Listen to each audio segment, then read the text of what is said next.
Welcome to From Startup to Grown Up, the podcast. My name is Alisa Cohn. I'm an executive coach, an angel investor, and the author of From Startup to Grown Up. Each week, I talk to founders, creators, advisors, investors, and builders of all kinds about their insights and experiences in going from startup to grown up. This is episode number 21, and I'm completely excited to welcome Alexi Robichaux to the show. Alexi is the co-founder and CEO of BetterUp, which is a platform that provides coaching of all kinds to the employees of companies like Google, SAP, Warner Media, Bain, companies like that. Alexi and I talk about so many things. We talk about the early days when he had to deal with what he calls a cacophony of pain and misery, and what a visit to a group of Navy SEALs taught him about how to run his company. We talk about his hard-won lessons about how to manage people, why it took him 2 years to hire a CRO, the frameworks he's used to scale the business, and the mentors he's had to help him learn them. Now, I just want to mention that BetterUp is a platform that provides coaching. Alexi is himself very into coaching, and I am, of course, a coach. So we do talk about coaching, but mostly we talk about it in the context of building the business and building his skills as a leader. In any case, this is a wonderful episode, super value-packed, so you're going to want to take notes.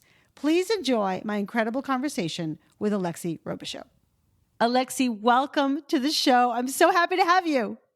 I'm delighted and honored to be here. Thanks so much, Alisa, for having me. I'm so excited to talk to you. You know, I love the founding story of BetterUp. So I'd love you to start there and just share with us kind of the founding story, how you came up with the idea of BetterUp and how you turned it into a company. Sure. Thanks for the opportunity to share. Well, the story, I guess, comes out of myself and my amazing co-founder, Eddie's personal experience. We, through a set of events, found ourselves as young professionals coaching and mentoring high school students after school. And I had actually helped start that organization when I was in high school. Some buddies had recruited me into that. And that ignited in me this passion for helping people, even at a very young age, build really meaningful, productive lives. And Eddie had come across the organization through his sister, his little sister, actually going through the program in high school, serendipitously. And Eddie and I had been acquaintances and friends at USC and reconnected around that. And so we were both young professionals. He was in management consulting. I was at a startup that got acquired by a large tech company, going through that integration. But nights and weekends, we were coaching these high school students. And in my own personal experience, I pretty quickly went from helping to run product at a small startup to being an executive at a Fortune 500 company, integrating multiple units, being one of the heads of product there. And I would say in retrospect, like significantly in some areas underskilled to the role, but, you know, was kind of on this, like, I was probably 25, 26, like this hotshot young executive track and all tied in on flying business class, meeting the world's greatest CIOs and CTOs. And I essentially burnt myself out. You know, I was unhappy with the way things were going at work. I blamed the environment. I blamed the integration, the lack of strategy. And when I think finally got some coaching uninvitedly through a friend who did a really caring intervention, I realized, like, this is really about me, and I'm not being who I am and who I value. I'm not doing what I care about, which is helping these kids after school. And I've gotten all wrapped up in these kind of like inauthentic hopes and dreams around being a hotshot executive, which was like never, I wanted to be like a constitutional lawyer as a kid, was never even like something in my head. I have just absorbed that from the environment. And meanwhile, Eddie was going through his own journey of being overwhelmed and being stressed out in some of these, management consulting and then private equity. And so it really centered around this realization that, like, we needed help. I needed help. And I'd spend my time with Eddie after school and weekends doing these summer camps for inner city youth in the Bay Area as well. And I kept coming to this idea of, like, they have a better support structure than Eddie and I. They have the Eddie and I, which for them, it's great. You're 16, 17, trying to apply for your first job, and someone who is a management consultant, private equity person coaching you on your resume and interview, life-changing. And who was us for us? And that was the start of BetterUp. And I authentically didn't have an answer. I just didn't know who I was supposed to go talk to. Yeah. And so that started a journey of about 9 months of me trying to find help. And that took me through therapy, coaching, life coaching, executive coaching, Landmark Forum, the Camino de Santiago in Spain, and reading a ton of positive psych, Adam Grant, Angela Duckworth, kind of workplace enlightened positive organizational behavior. And I was just I guess the word was like frustrated as I discovered that actually science knew so much of this for 30 years, but I had never been told so many of these things. Right. And there were people out there like you who knew this and helped people do this, and I didn't know they existed. And that was the seed of BetterUp, of like, how do we find people and get them in the palms of we thought it would be for young professionals like Eddie or I, young professionals worldwide, to help on everything from managing our psychology to our mental fitness to, yes, leadership and tactical job skills as well. And so Eddie and I got really high conviction around, we can kind of supercharge what we're doing for these high schoolers, honor this integration of this is both self-actualization, this is also leadership development, and it is also mental fitness all in one fell swoop, and really create what we still believe and we're building is the first real brand focused on helping adults self-actualize and realize their full potential for that entire journey of their adult development. And so fast forward 9 years, we're still not bankrupt and we're doing it. Amazing. Fingers crossed. Fingers crossed. You're one foot in front of the other. I love it. Wait, I had never heard that story. I have to ask you, I'd never heard the story. You had gotten a loving intervention from a friend. Like that you were being burned out. You were sort of also taken away by the trappings of this success. Tell me about that intervention. Who was it? It was my friend Michelle, who's a therapist by training, but she had joined the startup before me to pay her way through her therapy grad school as the EA of the CEO. And she stayed on the ride through the integration. She's now, she actually went to become one of the first BetterUp coaches. And really was the prototype of BetterUp coaches. In many ways, how do we not just take executive coaches from the business world, but how do we take clinicians who have a different skill set and make them relevant to the business world? Because so much of what underpins our leadership performance is actually our own well-being. And so we'll probably get to that later. But she really just one day like pulled me aside and was just very gently and sweetly in her way, like, you don't seem like you've been yourself lately, and just really checked in. And I don't know why, it just hit me like a ton of bricks. And she was right. I had hypervigilance. I took tests and I tested positive for PTSD, and I had never been to combat. I had night sweats, night terrors, hypervigilance, loud noises would upset me, like telltale signs. And I just kind of blamed everyone but myself and just was like, they're all the problem. When they change their lives and they start doing their job right, then I will be okay. And I don't know why. Maybe it was just the sincerity and genuineness with which she did it, but it really recentered. Now I have the language. It put the locus control back on me, the agency of like, am I okay? And I realized really fundamentally, I was miserable. I was not okay. I was upset. I was resentful. I was not doing well. I was not flourishing, to use, Seligman's work. Using Corey Key's work, I was clearly languishing. I didn't have a true clinical diagnosis. I don't think I actually had PTSD, but I certainly was not thriving. And I realized that it's not about changing my environment. That's what I thought. It's actually, I need to change me. Like I there's a lot of problems, but I am the biggest problem that I can solve. And that kind of started me on the journey of how do I go do that? Yeah. Oh my God. Well, we're definitely going to get there in terms of locus of control and the journey of a startup founder, and how much, on the one hand, you were burned out when you're working for someone else, but now you've taken on the hardest job there is, really.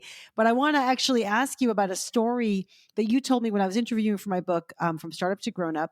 You told me about you and your co-founder, Eddie Medina, going to visit Navy SEALs. Yes. And what you found out, basically the question is, why didn't you quit? I love that. Right. Can you tell us that story about seeing the Navy SEALs and what insight you had? Yeah, so we started working on kind of the stuff of BetterUp early. You're kind of like, you have the general point of view and vision. We knew there'd be a human expert, a coach, or a therapist involved. We're still figuring all that out. And we were talking to one gentleman who, John Seely Brown, who was an early advisor, believed in us when almost no one else did, investor. He had run Xerox PARC back in the day, Amazon board member at the time. And he was like, he said it as like an offhanded comment. He's like, who you should really talk to is like the U.S. Navy SEALs. He's like, they have some of the best sports psychology. So much of what you're saying is actually sports psychology applied to, like traditional white collar knowledge work, right? And so he's like, it just occurs to me, you should maybe go talk to some elite performers and understand their psychology and how they sustainably do that. I was like, okay. And then Eddie and I thought of a buddy who went to USC with us, who Eddie's childhood best friend happened to become his wife, who also went to USC with us. And so he was an officer in the Navy SEALs, Larson Jensen. We called Larson up and he's like, he totally got it. He's also a 2-time Olympic medalist, so he's like a superhuman. And so he's like, yeah, like let's come down here. I can pull some of the guys together. They all happened to be guys at that point in time, and we'll do a focus group. Like they'll spend the day with you. You just got to go to Costco and buy like a ton of liquor. Like that, I'm just telling you, that's probably your payment. We're like, do we need to pay them for their time? He's like, no. We'll do it at my house. Make it fun. Like just bring a bunch of good snacks and something to drink. They'll be good to go. Right. So we go to Costco. We do that. We go to Coronado down in San Diego. And yeah, you're looking at these guys and they're not they're not who you archetypically would think would be a Navy SEAL. They're not all the biggest. I mean, they're all in great shape, right? But they're not like The Rock, and so they're much leaner, maybe a little more lean muscle, very athletic build. And so we're going around and I don't know how it came up. At one point, we just asked like, hey, BUD/S is one of the hardest things a human can do. It's notorious for that. Why did you make it? We're trying to get to their psychology and someone else didn't. And, it was weird because the question puzzled and confounded them. Like we almost saw a deer in a headlight stare from many of them. It was like, what do you mean? And it was like, no, like, well, this is really hard to do. Like, I forgot what it is. Like 1% make it through. It's very low matriculation. Why did you make it through? Why are we here? And you started with a bunch of guys who aren't here. Why? And to a man, it was like, because we chose to be here. And it was like, what? And I mean, Eddie and I still talk about, we're talking about it now. We still talk about this day. It was like, okay, unpack that. What do you mean you chose to be here? Now, remember back to me, little weakling Alexi. I'm not choosing anything. My culture is chosen for me. My aspirations were chosen for me, right? Like my frustrations have been foisted on me, right? And so you see this other side of this powerful, we chose not, and it's like, break it down. And essentially it goes like this. You have two choices when you go into BUD/S. You can ring the bell or you can be willing to die in the water. And you're just like, whoa. And essentially they all had a story, very personal. My dad was a SEAL. I looked him in the eyes and said like, I'm not ringing the bell or I'm not coming home. Or the guy who mentored me, whatever it may be, someone in their life where it was like, we're choosing, we've made this choice. And it is a choice, right, for us to do that. And if that means I got sick, one of them had gotten sick, I have to redo it. I redo it till I do it, right? And so Eddie and I left that and we're like, of course, these are life and death consequences, right? Startups are not like your startup may die, but they are not truly life or death consequences. But what Eddie and I took away from that is like, failure is a choice in many ways. Sometimes things happen to us, but if we stop, that's failure. If we just keep doing this, we call ourselves the cockroaches of Silicon Valley, then we can never fail, right? And so our choice is we choose to fail by agreeing to stop. And we just committed that we were never going to fail because we would never stop. And that, in retrospect, was probably a dumb decision. There were so many cases where we should have stopped. Yeah. But at this point, whatever, it's working out for us. And so we're happy about it. But to be fair, we never, after that point, had a conversation about quitting. And there are so many times I'm like, that we really should have. But it's just like we put that out of our brain, what we learned from them, we put it out of our brain and it's just like a door closed and we it never revisited, which opened up so many other doors of things we could solve or things we could do. Even when everything seemed against us, we could still not ring the bell. We could still go do this or that. Right. And just to clarify, when you ring the bell, they come and get you and they give you hot coffee and take you out of the water and they put a warm towel around you and you're done and comfortable. But you don't get to be a Navy SEAL. And they taunt you, right? From my understanding, I've never done this, but they'll taunt you, right? It's like, do you want to ring the bell? This is right. And so it's really interesting because you have to, by design, it's a really powerful principle. They don't quit. They don't pull you out of the water and say you're done. No. They'll leave you and they'll let you and your boat crew will help you. They're not, but like they make you choose to quit. It's not that you're eliminated. It's that you eliminate yourself, which is like, you think about it, you think it's like you're pulled out, you're disqualified. No. You actually choose to quit. By default, you're there, is my understanding. And so I think it's obviously it's extreme ownership. We're talking about the U.S. Navy SEALs, not applicable to so many areas of our life. They're in their own league and they're doing things most of us fortunately never have to brave. But what is applicable to our life is this idea of we have a choicefulness in everything we do. And that's where our humanity lives, in honoring that choicefulness. Yeah, I love it. And, you just said, and I wanted to explore with you, you had so many times that you should have given up. Could you share a few times where you should have given up and what that was like, what specific examples were, and then what the thought process was in the sense you didn't give up?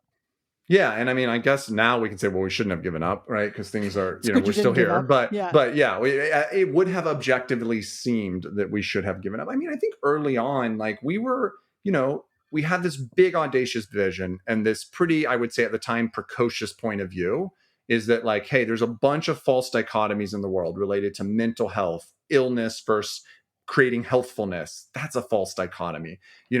Leadership versus well-being or mental, false dichotomy, right? And there's a reasons these all exist, but actually what we want as people, what I wanted, what Eddie wanted, what people who use BetterUp world over now want is they want that integrated experience where they're really optimized. And this was 2013. You can imagine, like people were still wrapping their head around meditation for the most part. And so we're on the scene, and it was a rough first 2 years. I mean, I think one of the early experiences was like I failed just horribly at funding the company, which is one of your most important jobs as a CEO. I think, we got rejected 76 times in our seed round. First time. 76 Yeah, times in your between seed like round. angels and institutions. And it was like 18 months. I mean, it was brutal. And like, some would have said that's feedback from investors that you don't have a business. Like there's nothing here. And I think that would have been a really rational place to walk away. And no one would have blamed us. It's not like you've got, I coach entrepreneurs now. It's crushing even your first rejection. It's like, no. Give it like another 75 goes. Then we can talk about it. Right. Right. And there's some founders who have that number in hundreds, right? By the way. So I think that would have been a first jumping off point where people would have said, job well done. You gave it your all. That's a rational, reasonable number above which you should probably, take that as a good sample size and take the feedback from the universe. But I think for Eddie and I, we were just, I don't know if we have compromised risk reward centers or what. We were just like, hey, like, they're not right. Like the reasons they're telling us are wrong. It's not that we just insist we're right. It's that their reasons are wrong. They actually don't understand what we're saying, which maybe means we're communicating it wrong, but like they're actually wrong. And it's hard. Eddie and I are not like big ego in that way. Like everyone hurt. Everyone we're like, wow, are they right? We were probably down for 2 or 3 days. Like they're right. They're so right. And then we go back there. We're like, no, you know what? They're kind of right. There is something they said that is right. These are smart people. They're not objectively wrong, but they are wrong about the thesis being wrong. Like, yeah, that business model isn't going to scale, or yeah, that's going to be really tough. So that's right. And that may be enough for them to want to pass, but that's not enough for us to go pass. We're not passing over that because like we still think there's enough correctness in this point of view. We'll figure it out. So, I mean, I have 9 years of them, but I would say that was probably a pretty seminal, we could have or should have walked away moment. I can imagine. What about some others later in the game, sort of like 3 years in or 5 years in? Yeah. So I think they get less frequent in some ways, right? Like you get more steam and momentum behind the business, and it's a little bit more like, I think we early on, we started as direct to consumer, prosumer. I mean, it was college students and employees. Became clear that didn't work, and I think that could have been another point. This was probably 2 to 3 years in, and then I'll get to 5 years where it was like, hey, you don't have a business. Like people are using your product. They're hiding in their car at lunch to go do it. Ryan, our CTO, joined in the condition we would never sell to enterprises. We had been in enterprise software together. We were like, they won't honor the data privacy. They'll be trying to spy on their people. And so that was one where we were pretty crushed. We're like, that's our business. And it took a lot of us thinking from first principles and unwrapping, like, why do you think that will happen in the enterprise? If you could prove to yourself they wouldn't do that, wouldn't it be better? They'd be being paid for. They'd be sanctioned at work. They wouldn't be hiding in their cars. Yeah. But that was a point where that was a big business model change. It would have been very rational to be like, let's go find the next consumer version of this and see what consumers will pay for at a lower price point. Maybe we'll put some audio clips on an app that's free or something like that. Like we had a lot of ideas. There were a lot of ideas starting to crop up around then, but we really said like, no, I think instead of like quitting, I think what we need to do is really go eat some crow here, have a nice bowl of crow, swallow our pride, think from first principles, and follow the water over the rocks where people are using the product. And so that was one. Then I think fast forward, this isn't like quitting, but it would be failure to us. Once we started to get steam, we had a lot of opportunities to be acquired. I mean, big companies need innovative teams. And so you get the emails from people's corporate dev, you get the notes from CEOs. And, for us, we just never even entertained the conversation. Just like, we're not here for that. We're here to partner. Like we've decided. And from day one, BetterUp is going to be an independent company or it's not going to exist. That's always been the case. And if we were just trying to make a buck, then, we could have made a buck. And it's scary because at some point you get to this valuation price where those options aren't options anymore. You're too expensive. And now it's like, we were never holding on, so it didn't matter to us. Again, compromise risk reward center, entrepreneur's greatest gift. So we were just like, doesn't matter to us. But like for investors, and our investors were aligned, that can be a scary moment because it's like, I don't have that salvage value anymore. I'm not getting a 5x return. I'm getting a 500x return or 0 return. And I think for Eddie and I, it was like, well, that's always what the game we were playing, and our early investors and all of our investors, we've ensured they're aligned to that. But that's a classic moment to walk away in a way, and walk away with a win. The classic moment when you could M&A, you're saying get acquired, and you just had decided, no, we're not doing that. That's not what we're in this for. It was one of the first conversations Eddie and I had. Yeah. I mean, I had been through the acquirer was very gracious, but it wasn't a great integration of the strategy. And it's not why we built BetterUp. I mean, and I respect entrepreneurs, by the way. I don't say that moralistically or normatively. Like, I think what's important is you and your co-founder are clear about this and you're on the same page. You can start a company to make money. This is capitalism. That's a valid reason to start a company. You can start a company because you want to control something forever. That's also kind of a weird reason, but a valid reason to start a company. For us, we wanted to use the Steve Jobs quote, make a dent in the world and prove to ourselves that can be done, and then do something beautiful with that. And we made really darn sure that we both believe that in our heart of hearts. And it helps you. It's almost like a horse with blinders. It just makes you go faster because you don't have to entertain all that other junk. That's right. It kind of gives you this North Star, this point of focus. Yeah. Yeah, that's great. You keep talking about 9 years, and I know that you've been around for 9 years, and you've been the CEO for 9 years. And you also just talked about the fact that your first job as CEO was to, fund the company, and that took a little while to get there. I'm just curious, how did you view your role as CEO in kind of the first year or two? Yeah, I mean, I think I had been around startups long. Like I knew there was a multi-stage to the CEO, and I think Eddie did too in his role, and so I don't think we were surprised by the change, right? I think growing into that change is a whole different story. But yeah, look, in the early days, everyone in the team, which was Eddie and I, the entire team, everyone in the team, and then Ryan, who was moonlighting before we could afford to pay him. Your job is to build. You're a maker first, right? And that job, in a very simple way, you go from maker to manager over time, right? Like that would be the most simplistic evolution of that. And so early on, your job is to find product market fit, build something people want, and create something that's going to set up a company for an enduring, differentiation, moats, all these things. So you're wearing an architect hat, you're wearing an engineer hat, you're wearing this coach hat, you're wearing a plethora of hats, but they're really focused on, in my mental model, they're really focused on like, can I find a really, really, really big vein of gold that we can mine for 100 years? And you can find other veins along the way, by the way, but the bigger you find that first vein, the better you set this company up for success. And a big key part of that as an early stage startup at any stage is financing that. Right. So you have to have that vision. You have to have that point of view. I would say even before the vision, you need a unique point of view of the world. The vision ladders into that. Then you need the right people. That's usually more important. You're not paying people around. So do you have the right people? Then it's like, do you have the oxygen? Do you have the time? You're really buying time, not money. Money is just a heuristic to get time. What you actually need is time. You need time to go mine. Time to go really like, is that where the vein is? How big is it? How rich is it? Let's start chipping away at it. The way you do that in our economy is you compensate people for their time, which means you then need money. But I think it is important. Really, what you need is time. And so that's the early job. Now, those dimensions honestly don't change as you get bigger. They just become more scaled, harder, and you delegate and empower more to help you. And there's some new ones that get added.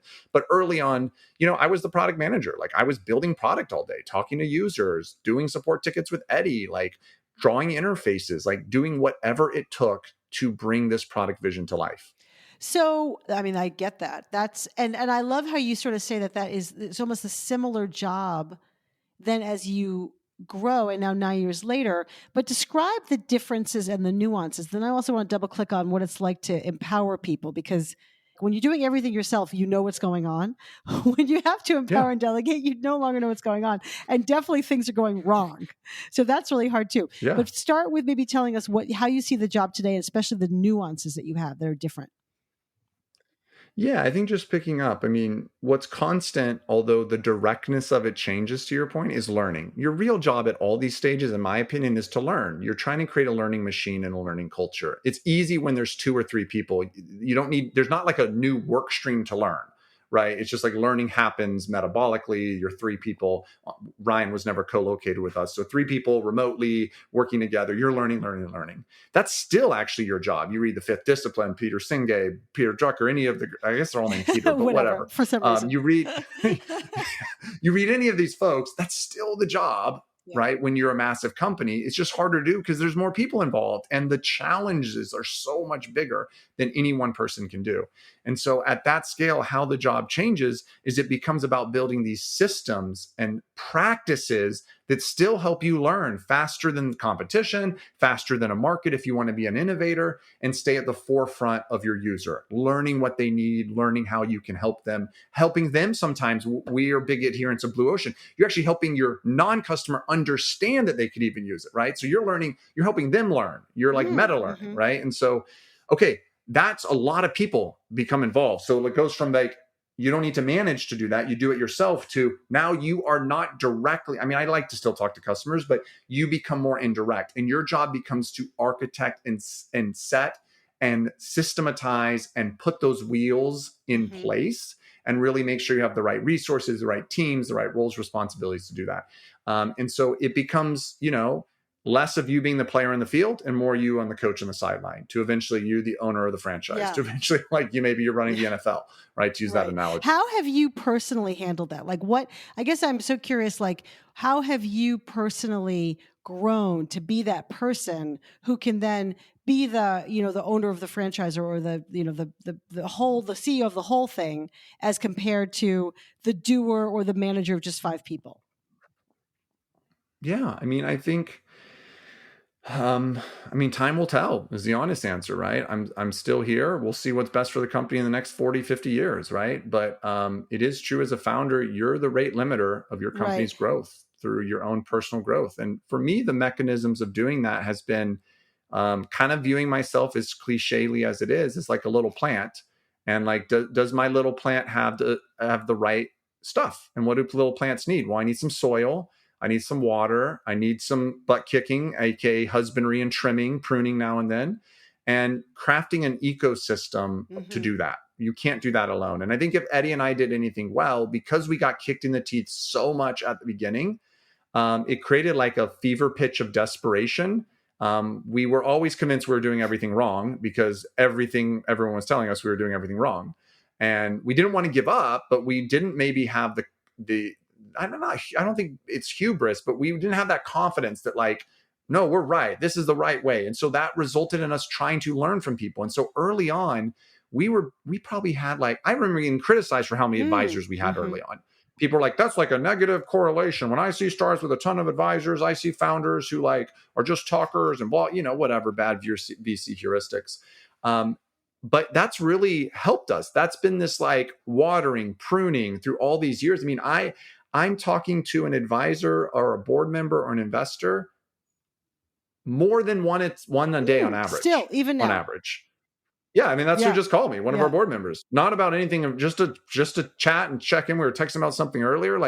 And that's part of the job as a CEO. Like that is, Eddie doesn't have to do that as much. He still does it, but like I do that most as CEO. I would not be able to grow with the business if I wasn't learning from people who have been at the stage ahead of us or have coached people the stage ahead of us. It's in that sense, it's kind of not rocket science. It's like people are like, how do you grow with it? It's like you dig in roots, you dump water every day, you make sure you get sunshine and you prune. And it's not about you. It's actually about, are you creating the system around you to give you that feedback, that accountability, that butt kicking when you need it, but also to help you look ahead and to help validate you. And so for me, it's been about these systems, advisors, scientific advisors separately from corporate advisors, because we care so much about the science, Board members, make sure they have enough context on the business to actually keep you accountable. Embrace that. Don't be scared of that, right? Other investors writ large who are subject matter experts in domains you care about, whether those your domain or not, where you can pull their knowledge, right? Coaches. I recently dropped down to 2. I, for years, had 3 coaches. It got just too much to manage with 3. But at a personal level, are you doing that? Are you hiring people that you respect as experts that you want to learn from them? And like when you Tetris all that together, it feels like it's hard not to learn because you're just constantly, honestly, like you're just constantly being shown that like you're incomplete, and that's an okay start, but that's not going to get you there. And it's, I don't know. I think it's super fun. It's super fun, and it's inspiring, and allows you to hopefully go then and inspire your team more and elevate their thinking. You know, what I appreciate about the way you just, and I want to talk about specifically some of your advisors and your coaches, but like, I appreciate the way you just articulated that. It's like the love of the game. Like you have to love learning, because otherwise you're just not going to embrace the learning, and therefore you're not going to grow. But like, you're like, I love the learning. It's fun to learn. I mean, I've always loved learning, and I love this Leonardo da Vinci quote, like learning never exhausts the mind. I think that to me is why I got into startups, because there are these limitless platforms for human learning. And I mean, obviously this is kind of meta with our company, like, but you discover this huge part of yourself and you realize your full potential. So for me, this whole thing is an adventure, and like all adventures, there's some dark valleys you have to go through and there's some high mountains you have to climb. But like, if you don't love the thrill of the adventure, beware, right? Because like, this is not for the faint at heart. This is for people who really are cool confronting their greatest demons, their greatest weaknesses, and wanting to climb that mountain. So tell me about, I'm going to ask you about maybe an example with one of your coaches and with one of your advisors or board members. So specifically a conversation, or a little bit of the conversation you've had recently with an advisor or a board member where you learned something, and then similarly with one of the coaches that you work with. Yeah. Okay. I mean, I'm learning things all the time. So, here's one. You know, we're going through this journey right now where we're growing the business. We started with an initial product. It was a platform, but it's still like one SKU, or you know, one sales item. And we now have multiple products. They are, you know, they're on a platform. They interrelate. Really, 1 + 1 = 3. Really powerful. That's a totally different commercial motion and sales motion. And look, the majority, just as the background, why this is so important, the majority of our business is still threaded through a direct sales model, mainly to large enterprise. And so one thing we've been talking about as a board is like, you know, do we have the right team in place to do that? And I think we do, because we hired with that, right? But there were some hard conversations as I started to envision and see together with Eddie, this was the future to deliver on that point of view. There was some, you know, I think real feedback on, hey, I'm not sure this person can operate in that world. And it's like, man, but I really like that person, right? Like that person really loves the values. They really love the mission. And, you know, and so that's what good boards will do. They'll keep you accountable, but it's like, hey, you have a blink here. Like that's not aligned. You're saying you want to go here. This person's never gone there. They've never worked in a business that operates that way. Oh, by the way, you haven't, which is fine because you're like driving this thing, but that means even more they need to be. And so, you know, I think that's, you know, we have a great team. We've, I think, really honored that feedback and incorporated over the past 18 months and who we've hired and who we built. But those are, you know, they're tough conversations where you can just dismiss it and be like, you're wrong. You're not here every day. You only check in, blah, blah, blah. Or you can really say, you know what? You have this beautiful critical distance. You don't know how or care why the sausage is made. You just care if it tastes good. And I actually love that, because like, you shouldn't have to care. Our customers don't care how or why or when the sausage is made. They just care that it tastes good. And so like, I'm going to honor your objectivity here and be like, I don't have to go do exactly what you say. That's not what you even want, but I have to take the spirit of what you're saying and internalize that and ask myself, are they right? And if they're right, then like my duty as the CEO, my duty to the mission, certainly my fiduciary duty, but first and foremost to the mission, is to make sure I'm setting this mission up for success. And so, you know, I've had to go the other way where, you know, we are one of the few companies I know in Silicon Valley history to have a negative sales quarter. It's an amazing, you first get a 0 and then you get a D book. Oh, That's how wow. you do it. So painful. I mean, we were doing tens of millions of dollars in ARR when this happened. We had been switching out our sales team, switching out marketing, 0 quarter. I was doing a new search for a CRO. That search ended up taking 2 years. And for sure, there were board members. Yeah, literally. Like that is not exaggeration. I mean, multiple search firms. Like I had a reputation. No search firm wanted to work with me. I was the CEO who could never hire a CRO. And, the board was actually quite split on it. We had some board members who were like, you just need to get the next resume that looks competent. And like, they weren't quite and hire this. Like, this is a you problem. You're being a picky pants. You're a little gun shy after, the last go around. You need to like lean in here, learn from your mistakes and hire someone. And I had a couple directors who, well, really just one, who were like, no, you need to stick to your guns. Like this is a high quality bar. You want a certain type of enlightened sales leader who's going to be the brand incarnate, walk into that room and manifest it. And that's not every enterprise sales leader, right? You have a very particular brand. You're not selling a database, right? No slight to anyone. It's different if you're selling a database than what we're selling. And that was hard. Like, who do you listen to? And in my case, I held out and and it took 2 years, and we have the best sales leader in the world for what we're doing right now. And I know they would all say, glad Right. you did that, right? Glad you held out. I have to stop you because you've got a bunch of people. You've got your own self-doubt because, of course, it's like very strange to take 2 years that you don't hear about that. You've got recruiters not returning your calls, and you've got directors, your board directors saying, hey, man, you got to be kidding me. So then you have one director saying, stick with your guns, and you have an internal compass, which is like, we need the right person. I just want to know what that's like internally, because that is like, people say, oh, you got to make tough choices, but that's actually a very tough choice. What was that like for you? Oh, it's terrible. I mean, you just feel like a loser. Like people, oh, by the way, like your sales team hates you. I mean, they're like, this is a knucklehead CEO who's never led a sales team, who's now interimly leading this. Like, we know better than him. They probably did. But, it's like, there's that whole internal angle of employees are unhappy, right? Employees in sales are like, we want a leader who knows what they're doing. Employees outside of sales are like, it really sucks that we're doing our jobs well, and then we have things like 0 quarters, even though the product I just shipped is awesome, because Alexi can't go hire a head of sales. So it's generally a cacophony of misery and self-doubt. And so it's not a fun place to be, but it's kind of like a pain tolerance question of, you have to do the perspective thinking of what will be worse. Like, and at some point, actually in that 2 years, I did hire someone and it ended up to not be a good fit, a very brief stint. And, I in retrospect, like I shouldn't have made that hire. They weren't quite right. I knew it, but I, wanted to believe it due to the pressure. And I recovered from that mistake very quickly. There's some learning and self-awareness there, but it was super, super tough. I mean, my wife was probably my greatest coach at that point, because it's like you're venting, commiserating, whining, crying, everything, as Ben Horowitz would say, you sleep like a baby, then you wake up every 2 hours and cry. Right. I mean, to answer your question, it's not fun. You just have to say, like, what's worse? Having the wrong head of sales and having to do this all again. And so like, that is actually worse. Totally. That is a great story and a great example. Do you have an example of maybe a conversation you had with one of your coaches and what you got out of that specifically? I thought I was being super empathetic to some of my direct reports.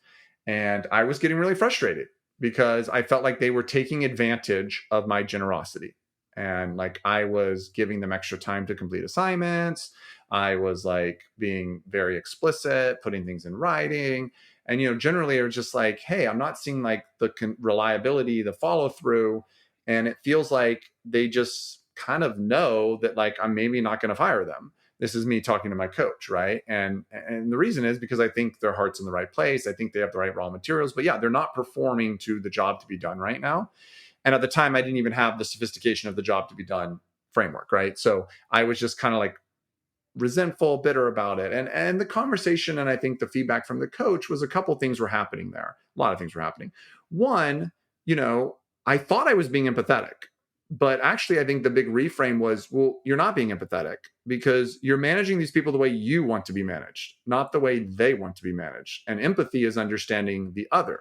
And so, like, have you really had a conversation with them about, here's what I need? Like, what's an effective way for us to partner around that?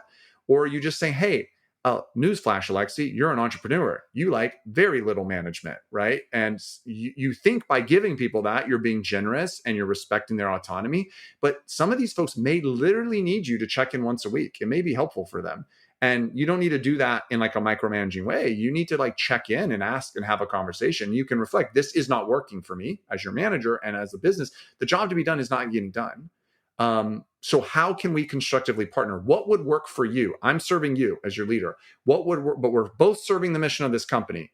And as CEO, I am the arbitrator of performance of this company. So what would help serve you, serving the mission and serving this business? And I really was in a mindset that like I was being taken advantage of. Like my empathy was being taken advantage of. And what I realized is, no, actually, this is a surprise. This is a failure on your part of you're actually not being empathetic.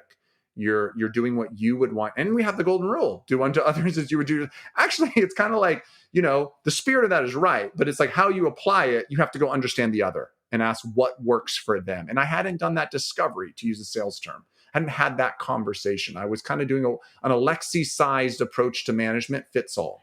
Wow. And so then you were able to have the conversations with those people.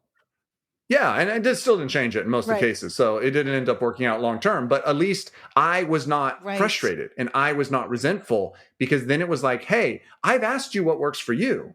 Right? I've now done what works for you and it's still not working. It's truly not me, right? Because in my head, I'm always trying to control the variables. Is this just me? Like, am I just managing this person poorly to be fair to them? Right? And I think you have to ask that to have the honesty and the high ground when you have these performance. If it's just like, you're not performing and I've never considered I may be contributing to that, that's really messed up. And also then you have the clarity. Once you have that conversation with them, then it's clarity. Then we also have an agreement, an explicit agreement. That's and then it's so helpful, because then it's like, oh, now it's not happening, but we already had a number of conversations where you made an explicit agreement. So now you can move on, as opposed to, oh, maybe it's me, I'm not sure. Yeah, and it depersonalizes it, because now it's very matter of fact. It's out in the open. And you're rooting for this person, which is the whole premise here. And why I felt so betrayed would be the word. I felt betrayed because I'm like, I'm betting on you. And if I was just judging your performance, I wouldn't be betting on you. I'm actually betting on you despite you not performing, yet I'm getting like no reciprocity on that good faith. That was the failure. And I think that's often overlooked, is like a lot of managers feel that way, right? And that was the second lesson. The second learning was, that's about you, Alexi. Like, you feel betrayed because you aren't setting a boundary of performance. You're going beyond what actually you should be doing or tolerating. And then you do feel taken advantage of. And the way to solve that is you stop letting yourself get taken advantage of. You need to say, hey, there's a boundary at which, like, if the skill mismatch becomes so high, I will coach you once or twice, but then at some point I can't, because then I can't take care of the other people in the team. Then I'm really actually sub-optimizing myself as the CEO, and I'm being a bad fiduciary of this company, because I can't be propping you up. It robs you of the opportunity. It robs me of doing the rest of my job, which is thinking about the future, whatever else I may be doing. And the emotional clarity, though, is then you don't feel taken advantage of, right? Because you're like, actually, to use Adam Grant's work, I gave, but I was a bounded giver. I gave in a metered way. I didn't limitlessly give. He found the most successful people were not takers. They were givers who gave within boundaries. And so that was the lesson in the lesson there, was this becomes so frustrating and mostly frothy for you, Alexi, because you feel betrayed. And that's a very basic emotion, but that's actually not them. They aren't trying to betray you. That's you betraying your own principles and boundaries. I think it's so common to have to learn that kind of the hard way, and for yourself as a growing manager, as a growing leader. Have you then turned around and have you seen that over and over in your managers who you've had to coach? Here's what I learned. Here's how you need to think about it. Like, how has that played out then with coaching others? I mean, it's a big part of my job. I spent 2 hours this morning with an onboarding class of all new executives at BetterUp.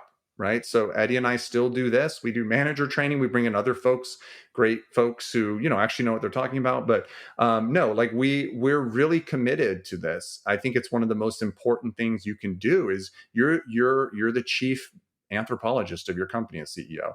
You set that culture, you set those behaviors. And even if you're not perfect, the intentionality you signal to people that I am taking this seriously, I'm invested in my growth, and I'm invested in your growth, signals that like I expect you to be invested Yeah. in your growth. And so we're certainly not perfect at it, but yes, you almost can tell any new layer of management, there's like 4 or 5 of these common, I don't want to call them tropes because they're really raw for these folks that they suffer with: ruinous empathy, these things we just talked around, not setting back, not trusting or verifying, or doing one out of proportion with the other, right? So absolutely, and because we're growing Yeah. so fast, we're, more than doubling our employee population every year. We always have a crop of hundreds at this point of new managers because we do like to promote from within. And so it's a constant, it's not just me, I wouldn't scale, but it's a constant investment. And it is often coaching on, this is a coach. Everything's different, but there's often like 5 to 7 patterns that are like the Pareto principle, get 80% of the Yes. Oh, value. totally true.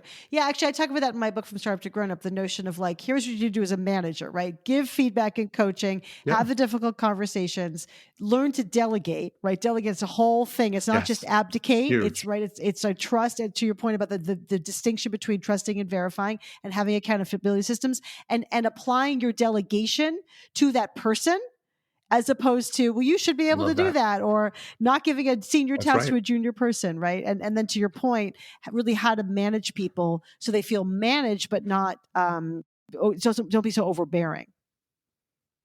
Yeah, I mean, Liz Wiseman talks about this in multipliers, right? It's like this balance. You want to, you can diminish. Like most of us accidentally diminish our team in some way, and it's not vindictive. It's not bad. We're trying to help them, Right. and by trying to help them, we actually remove the locus of control from them. We give them a tacit through toleration that it's okay that you can't do this, and we rob them of growth Right. opportunities as a Right. result. And really good high performers want the opposite of that. I want the Right. opposite of that, right? Like most people want the opposite of that, but we do it from the best of intentions, Right. in quotes. Right. And so we are constantly perfecting our own craft there, but trying to cascade and replay and share those mistakes for the next generation of leaders Yeah. at BetterUp to hopefully not repeat. Totally. And then let's go back to this notion of executives, because the other, not only the other side of that coin, but an adjacent topic is you've got these great leaders, senior leaders, executives in the company, and they're fantastic, and they were used since the beginning or early days. And then the truth is that through no fault of them, like they're just not oriented to scale fast enough to where you need to be, or they can scale all day long. What you need is someone who's done it for 20 years. And so then you have to have the conversation with them that it's not going to work anymore. How do you think about that? What's an example of a difficult conversation you had to have? Yeah, well, first, maybe on the how I think about it, if I can. I got some coaching. I probably shouldn't say who, but this is one of the most iconic founder CEOs of an enterprise SaaS company. And, 2 frameworks he shared with me early in our journey, which have been really helpful here is, I was asking him what made his company so successful, as he's had the benefit of reflecting on that. And he pointed to this point about upgrading the leadership team. He pretty much found a pretty direct correlation between the speed at which they did that, or the frequency at which they did that, and the growth of the business. And he's noticed when companies are more reticent to do that, they stagnate growth. And the goal is not to be like, hey, who do we go change today? That's just like scary, right? But really honoring, like, is this the right team to get to the next level? And usually when you're growing this fast, it doesn't mean people are losing their job. It just means they get to now learn from a rock star who's done the next journey. And I think if you're hiring really good people, they want that more than their ego. We all have our ego, but they'll swallow the pride and be like, I'd rather learn from Alisa because I'm not really ready to be that C-level person anymore at this stage. And that's a great once in a lifetime opportunity to do that. And if they don't, then usually I find that it's like, awesome, like that, let's part ways, because it's just not going to work out. We're not going to accommodate the company's growth to your ego. Right. And so I think that was one. The other framework I intersect that with is there are some jobs where scale experience matters at this scale. There's some jobs where it actually is more still vision and intuition. And generally, roles related to product, and this was great coaching from this founder, roles related to product are often the scale matters less than the vision and the understanding, the radical understanding of the customer. But when you're talking about sales or operations, yeah, it's hard to know how to lead a 1,000 person sales team if you've never been in a 1,000 person sales org. There's just like a math equation to this. You don't have to be the person who led it, but you probably need to be on that train that rode it and saw it happen. And so I'm constantly trying to interface and intersect those two frameworks as we think about our team. It starts, though, with a really clear-minded understanding of what is the job to be done at the next stage. And I think then an emotional KPI that one of my board members gave me early on, which I really, did not like in the moment, which is, Alexi, are you pulling your team forward or are they pulling you? And if the answer is you're pulling your team forward, you have the wrong team, right? Because we're giving you millions of dollars for them to pull you forward because you've never done this before. So you're supposed to go hire experts who are supposed to bring your vision to life. You're not supposed to go do everything. That would make no sense. We would not give you money to do that. And they said this very nicely, but that was the subtext, right? And so they're really right. And in the moment, it was like, oh no, I'm just helping them. But it's like, no, like your job is to be the visionary. That is your job. Your job then is to get that capital. Your job is to invest that capital in a way where people who are better at executing and delivering that vision that you can learn from are pulling you forward. That creates this synergy loop with your vision getting sharper and more real. And that feels emotionally, I coach managers on this all the time, just live with that feeling. Are you pulling these people or are they pulling you? And it should feel like I can barely keep up with this team. That's awesome. That's the feeling you want. And like you go pull founders, like for no one is that it's always like, no, I'm pulling like half these folks, right? And so that's a real check. You then got to go to those frameworks. Why is that? Have I upgraded the team? Or do I have the right scale factors? Starts with what is the job to be done? What would them pulling me look like? What would that emotionally feel like? Then ask myself, can I coach this person to get there? Or has the person like I just can't coach you from running a 100-person team to a 1,000-person team in the timeline we need, which is, next week. So not going to happen, right? And so you then kind of can go through this decision triage. So then have you ever coached somebody to be that person who can pull you forward? Right. And that you saw the person wasn't doing that. You had the conversations or did some intervention and that person became that rock star. What was that like? Yep. It's really cool. It's super fun to see. It usually starts with people who are eclectic learners, I find. They don't define their identity based on a functional role. And I think this is key. One thing that works against professional operating executives, I find, they hit a self-ceiling, let's call it that, where their identity becomes their limiter to growth. I am a for-hire enterprise CMO. I am a for-hire channel leader. But the reality is that doesn't mean anything. Like, what is a channel leader? It means literally nothing.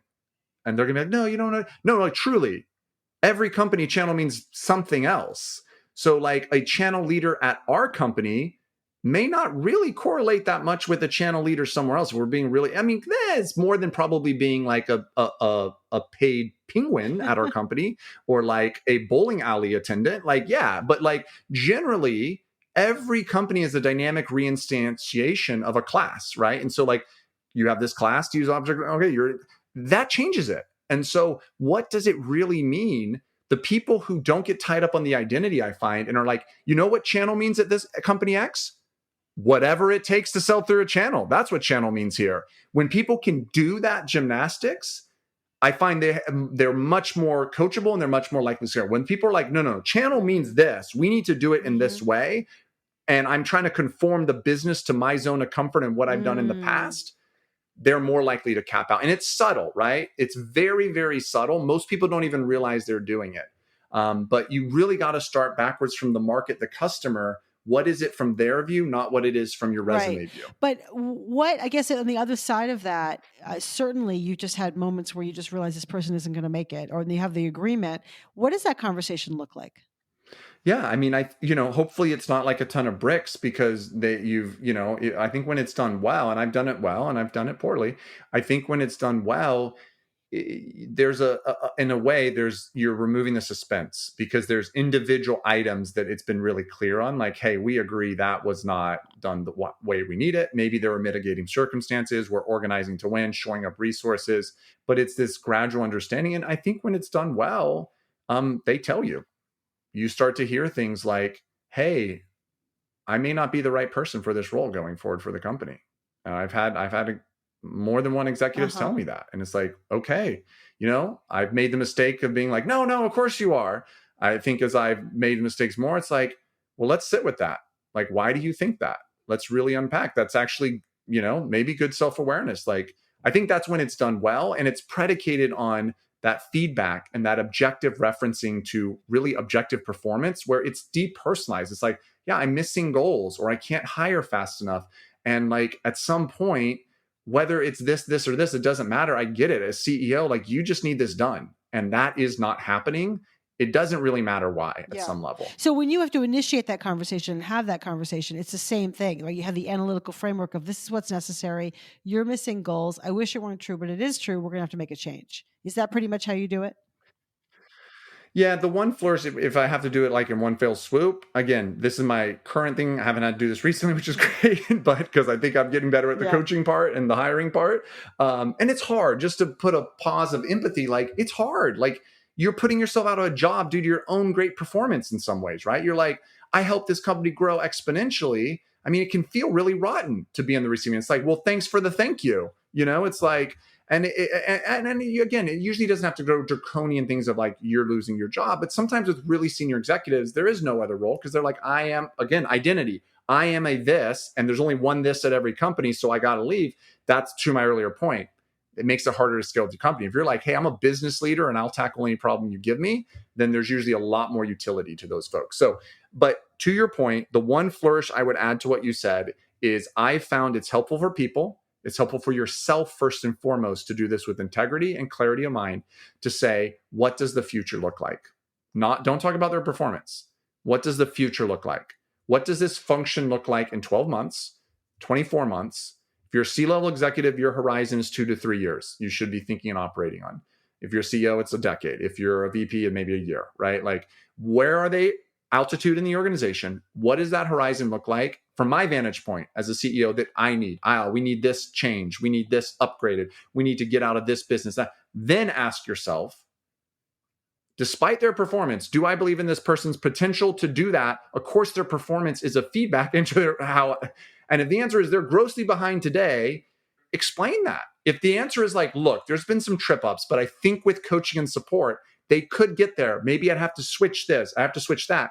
You have to decide with executive judgment, do you want to go down that route and play that game? And I've seen it work and I've been burned, right? Both made both mistakes or both ways. But I find when you start with that vision, it allows them to mind meld. And it's like a safer conversation around, okay, Alyssa, let's put our heads together. Like, do you agree with that vision? And maybe they're like, no, that vision's terrible, by the way. Here's why. You should be like, okay, well, maybe I don't need to change this person because my vision's wrong. And they're actually right. What you often will find is you've talked to your board and you're like, yeah, that vision's right. And they'll be like, you know what, that vision is right. Then it's a pretty honest conversation. Do you think you're the best person to go do that? That is great. Although difficult, to your point about empathy, So it's really hard. hard. It just is.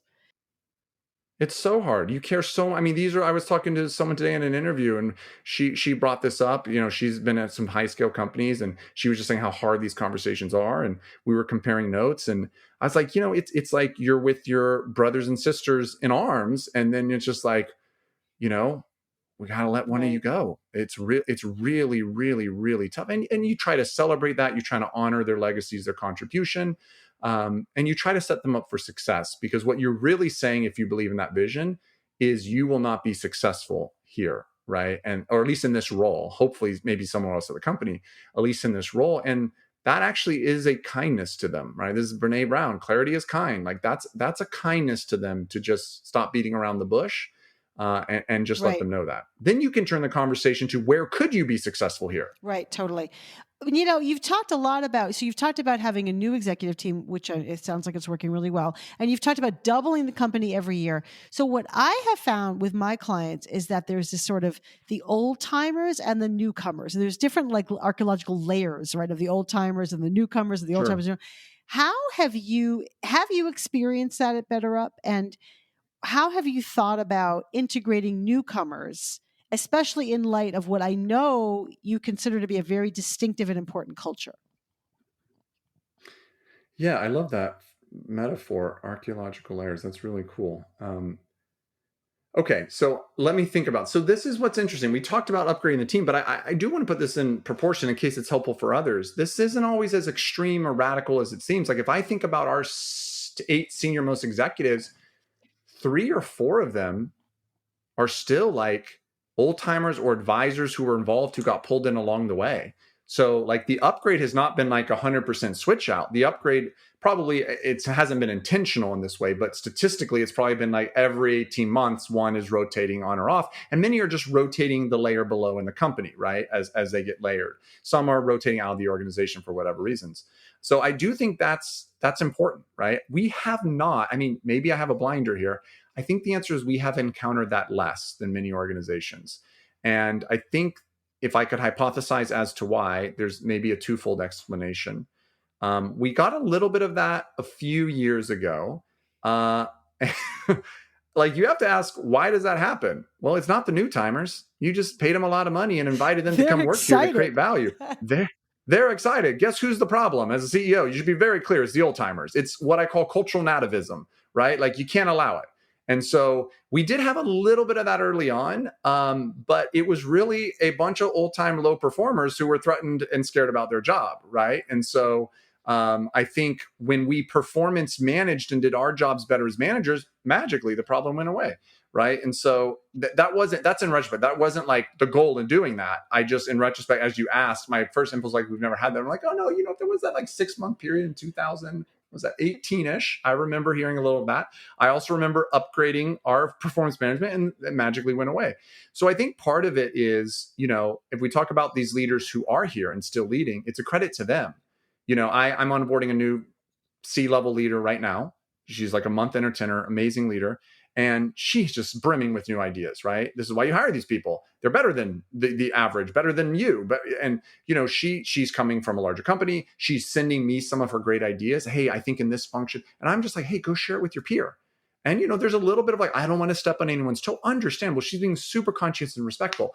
She goes and does that. And like authentically wowed, like that person is taking time on my calendar now. They actually are thanking me and they're changing their whole Q2 plan based on this idea, right? And it's like, okay, that's not a credit to, like, yes, it's a credit to her in a way. So that's great. She's being an extreme owner. She's sharing that feedback. It's really culturally, to the heart of your question, a credit to that leader who says, I just want to service the mission and it's not about me or my plans. Like that.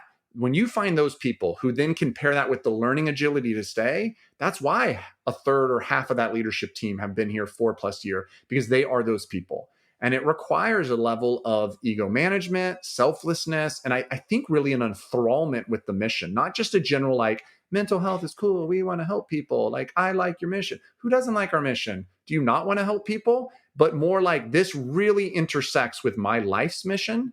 And so like, I want to be on this bus, like, and I will give it my all. And that's what makes startups fun. I mean, I have been in literally numerous sales meetings at BetterUp where heads of sales are arguing over opportunities that they should live in other people's territories. I never had that at any other company. It was always like, stab in the back, that's my lead. No, there's like numerous occasions. And I've had other leaders who are new comment on this. Like, I've never seen this where it's like, you should take the opportunity. It would be in better service of the customer. No, you should take it. And it's like handing $1 million deals over the fence because it's better for the customer. That's a testament to those leaders, though. They create that culture, and and then when you're the new person and you come in, wow, I'm invited to actually bring great ideas here. That is magical. I'm totally inspired by that. But I think it's also just a testament to the culture and also a testament to who you're hiring. So I guess I am interested in, we talked about this when I interviewed for my book, From Startup to Grown Up, like 2 years ago, I think. It was probably about 2 years ago. And you told me about your cultural values. You talked about your balloons and how you made sure you integrated the values. What is the update on how you hire for culture at BetterUp? How have you improved in the past couple of years? Yeah, I mean, we've just leaned into it more, honestly. So we still do balloons. We're constantly retooling, retraining. Explain balloons. Okay, so a balloon, I got this idea. We called it balloon because our original logo. I got this great idea from Josh Reeves, who's a friend and the founder of Gusto, so I can take no credit for this. He trained a squad of early employees. Amazon has the bar raisers. In some ways, it's similar. Like, early on, Reid Hoffman will say, Anil Bouchery will say, like, you should interview the first 500 employees, between 250 or 500 employees. And Eddie and I committed to doing that. It's exhausting, but it's worth it. At some point, you become a bottleneck. And so this balloon mechanism is a way to deputize a small group of cultural co-founders who are not interviewing for the job, nothing related to job skills. They're interviewing for mindsets, learning agility, and alignment around that mission. And by definition, they can't be from the function of the person. So functional bias, oh, they're a good engineer. No, this person's from comms. They don't know what a good engineer is by design. They just know if this person really fired up and like excited to come here and learn and grow and all the right things. So that's our balloon process. Every interview process, they're inserted. They have single veto power over the interview process. And so we've actually have that. And now we've added a bar raiser. So we still call it founders interview, but it could be myself, Eddie, or we deputize a small group of early employees. So not that early. I mean, this is over like a 4-year span, who we think are really good standard bearers of the cultures and the values. And what we've seen is, I think the culture is getting better in terms of closing the gap between how we show up every day, which is your culture, and the values we espouse. And one area of that where we've been really intentional, I think have made great progress, really the team's made it, is, we were pretty squarely, I would pulse employees in their onboarding, like 1 month in, 2 by 2, Kim Scott, check where BetterUp is, ruinous empathy, radical candor. I don't even remember the other 2 because we were never there. And it was like 90% of people ruinous empathy a month in knew that about BetterUp. There's a bunch of nice people who aren't going to tell me, who aren't going to tell me that I'm going to get fired, right? And so actually, they probably won't even fire me. Like, that's how ruinously empathetic we were, right? And so now when I do that, 90% radical candor, right? And that was a 4-year journey, and it involved a lot of tough conversations, a lot of tears, a lot of enablement, a lot of training, a lot of people, Eddie and I hiring leaders who are better at this than us, because we clearly weren't great at it. Eddie's better at me. I clearly was the problem. So hiring a lot of these people that we can learn from. What do these repertoires of skills where you can hold both and really provide that clarity in a kind way? A lot of coaching from Fred Kaufman around conscious business and training and enablement there. So I'll give that as an example. And then we've learned from that, and we're able to then hey, how do you productize that in the hiring, training managers and item scales, questions, situational interviews to do that. That's great. I love the process. I love how process oriented you are. I just talked to actually Paul English, the co-founder of Kayak, and his thing is that he wants to hire somebody he wants to make an offer 7 days from the day he hears their name, which I love that, right? Good for him. What he said was, fast does not mean sloppy. Pit crews for F1 racers have to be fast, but they can't be sloppy. So, really it requires process, and to your point, training, and everyone knows how to do it, and the right people in the right roles and all that kind of stuff. So I'm really excited about what you're talking about. You talked also about radical candor and ruinous empathy. One thing I would say about founder CEOs in particular is that it is hard to get your people to tell you the truth. Your board members may, your advisors may, that one kind friend of yours from VMware long ago, right? She may. But how do you get your rank and file employees and your executives to give you difficult feedback that makes your life better, even though it's hard to hear? Yeah, I mean, I think I'll share what we try to do. Time will tell if we do it well. And just for the record, I'm terrible at processes, but I have a great co-founder who's awesome at it and hired people who are way better at it. So, yeah, exactly. Okay, so I think it's a combination. I think you need some formal systems to do this, and we can talk about that. And I also think there's some cultural practices that can help this. I mean, the real technical answer is they, strictly speaking, don't need to tell you if you have a great cascade. If you go, we're big fans of Roger Martin.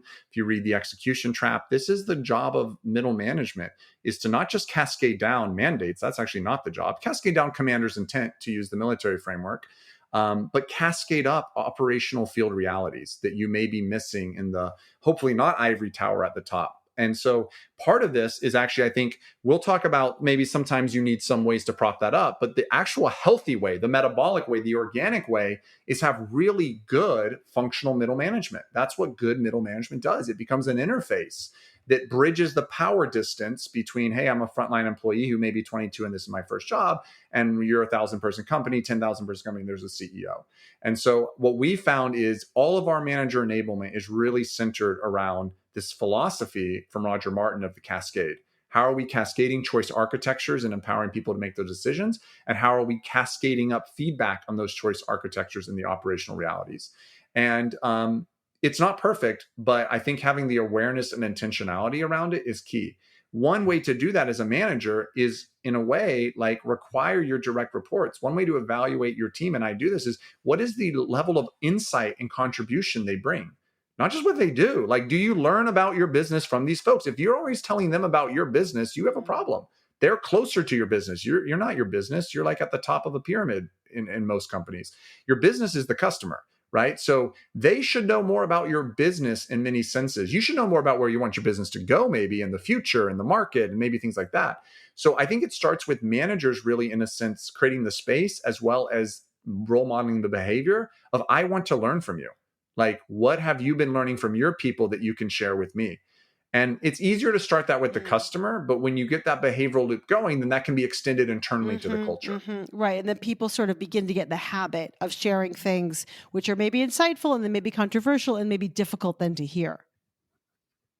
Yeah, that's right. And then look, I think when you're growing fast, you probably need some safety release valves, right? So, hey, we do ideas contests for best ideas, right? This is a way to just like get to the front line. They can get an idea visible to the CEO, right? We do a ton of spot bonuses for great work, right? Where leaders can nominate for. So there's things like that. We have things like this great product, All Voices, right? Where people can raise. I think it was intended more for whistleblowing, but you can use it for anything. So we have great ideas on where managers can improve, things like that. We're doing 360s. We're a big fan of those, right? So leaders and managers doing 360s. Our own product has a developmental 360, but then also doing those formally too. So I think there are, that's just, we don't live in an ideal world. That would be the idealized answer. But structurally, I was in a meeting, skip levels, not just 2 layers down, but 2 layers up, right? Like help people get visibility into what their boss's boss is focused on. That empowers them and that allows them to give that reverse mentorship and feedback. So we're trying to up our game here. It just gets, you got to do it faster as you scale. But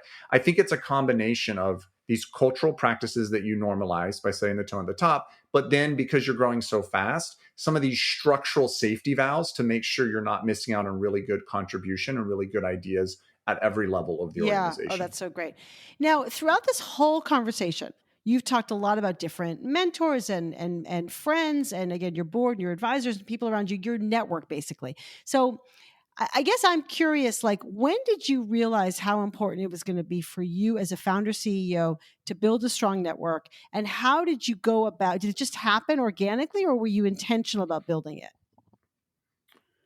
Last part first, we were intentional. It also happened, or through time organically. First part, I was a little precocious and fortunate. I mean, I'd say when I was 17, like my buddy who started the nonprofit where we're doing the after school coaching. I mean, John, he's a force of nature. I mean, he was being mentored by city council members, Cohnians, Rotarians. And he kind of just pulled me into that loop and was mentoring me, even though he's only a year older. He's one of the most significant mentors in my life. And I saw through him the way he was able to grow so fast was because he had all these beautiful inputs from, elected officials, business owners, all this stuff. And so I think I was just through serendipity, really fortunate early on to see the power of mentorship and learn this little secret in life that, people don't really bet on people who have the answers. People bet on people who have big dreams and the wherewithal to do whatever it takes.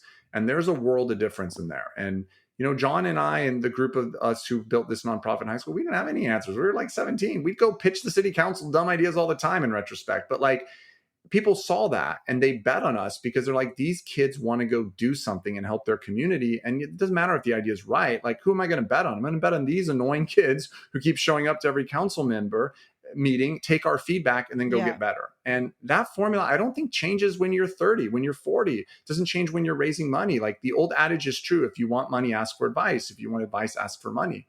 And I think there's a lot of truth in that. So when we built BetterUp, it was almost just like pathological that like that was kind of already my MO in life. In fact, one thing I regretted being an operating executive when I was going through this acquisition is I had winnowed just due to my time. And so a big goal in leaving was I need to get back to reconnect to that like root system and get those inputs. And I had made some bad decisions in life, I realized, because I had cut myself off. I wasn't spending the time to get the investment. And so I think it was pretty organic is the answer. It started slowly. And, now it's to the point where I have to go look. We're probably 50 plus formal advisors to BetterUp, well beyond that. Wow. But you also have these other, just friends and people in your life who, you obviously are connected to, who I think are constant inputs to you, it seems like. I think so. Yeah. Mentors, right? Like you kind of have, whether it's the formal personal board of directors, in your life, you should, I think, know, like who are the 2 or 3 people you call on any subject matter and do the work to get the help. I'm a bit of a ruminator, so it's easy for me to just kind of wallow in self-pity and ruminate. But the reality is a lot of these problems people have solved who have already gone through them. And if you just pick up your phone and ask them, they're happy to bet on you and they're happy to take the time. All you have to show them is that they were heard and you actually did what they said. Like maybe not in total, but you at some point, I'm coaching Alisa. If she never changes her behaviors, I stop coaching her. It's a waste of my time. If she's not paying me, if she's paying me, maybe it's a great use of my time. But even if I have a lot of options, it's a bad use of my time as a paid coach, right? But when someone's mentoring you for free, what you don't owe them, but what they're going to be watching for is, does this young whippersnapper or does this person who's more junior than me or new at this, do they incorporate what I'm telling them? And when they do, they're going to keep leaning in and investing. And you don't do it for that reason. Hopefully you do it because you learn, wow, they're right. And they're sharing wisdom and I should be so benefited to learn from it. Awesome. But I find that that's the formula. So just a couple more questions, Alexi. What do you wish you had known earlier on your journey? I think one thing I knew it, like I've been reading leadership stuff since, again, I was like 16 or 17, but I didn't I knew it intellectually. Some days I wonder, do I still know it in my bones? But it's like, the job is to do what's right for the mission. And most people aren't going to thank you for it.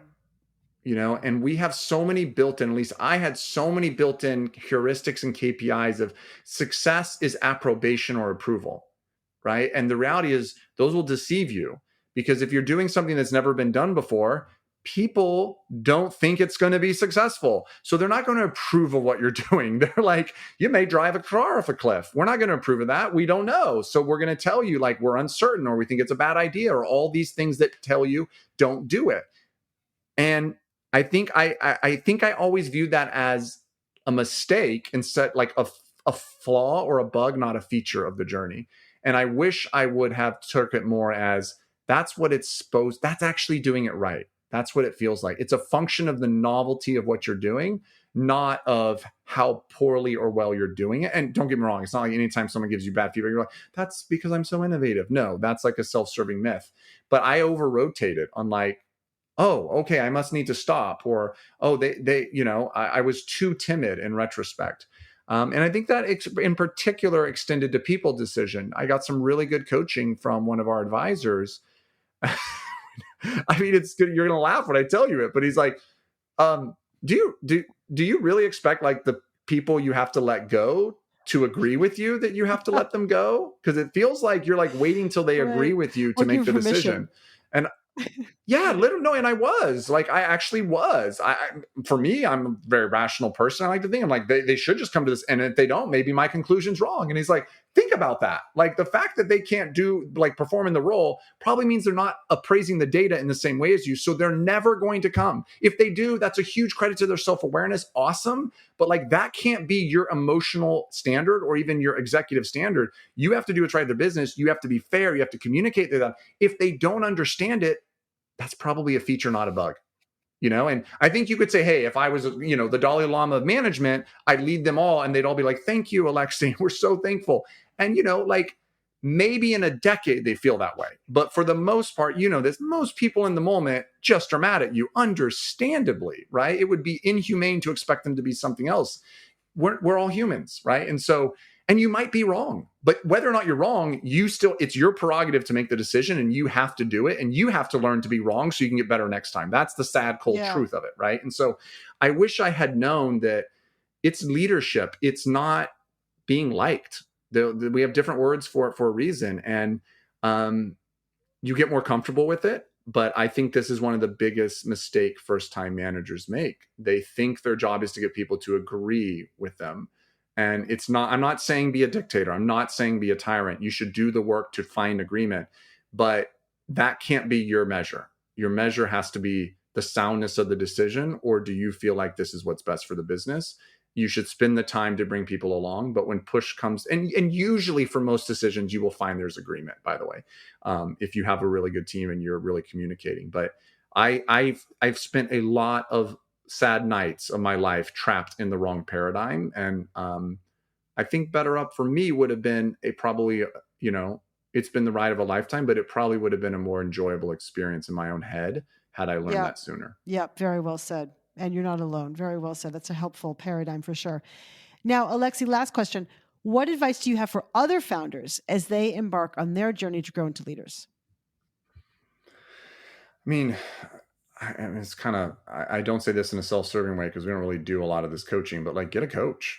Like, I mean, you apparently can do this by yourself. I don't know how people do it. Like, there are single founders who don't have coaches who build great companies. They're clearly superhumans and better than me, but like, I couldn't do it without Eddie, and I certainly couldn't do it without coaching. I mean, I started this company out of my experience. I could barely do myself, without coaching. So I think it's get a coach. Like, the job is really hard. There should be no pride or machismo in how you do it.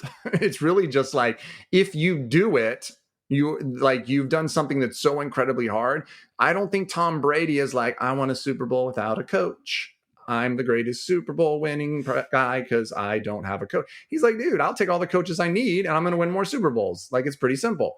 I don't think he prides himself. I don't know the guy, but I suspect he doesn't. I've never met an elite athlete, and I've gotten to meet quite a few in going through this journey that feel that way. And so I would say, like, get yourself a structural mechanism for that accountability, feedback, and support. And that could be a therapist, but and maybe it should be. I've used both at times, but for the leadership, the journey, I think a coach is the right formula for that, to focus on proactive, future-oriented behaviors and how you scale those in your organization. Every skill, every lesson you can honestly learn on YouTube these days. That's not the hard part. The hard part is applying it with consistency and getting better at it. And that is not a learning. I mean, it is learning, but it's not a knowledge transfer problem. It's a behavior change problem. And the intervention for behavior change is a coach, a personal trainer, something like that. It's not a textbook. And so we over-rotate on knowledge in the one area of our life, which by definition relates to not books, but people.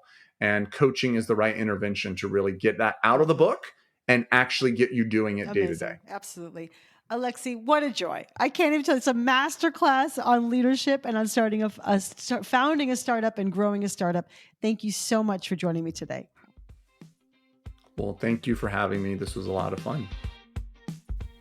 Thanks for listening to From Startup to Grown Up. If you like what you heard, give it a review on Apple Podcasts so other people can find it. And if you know of a founder or someone else who is meant to be on this podcast, drop me a line through my website, alisacohn.com.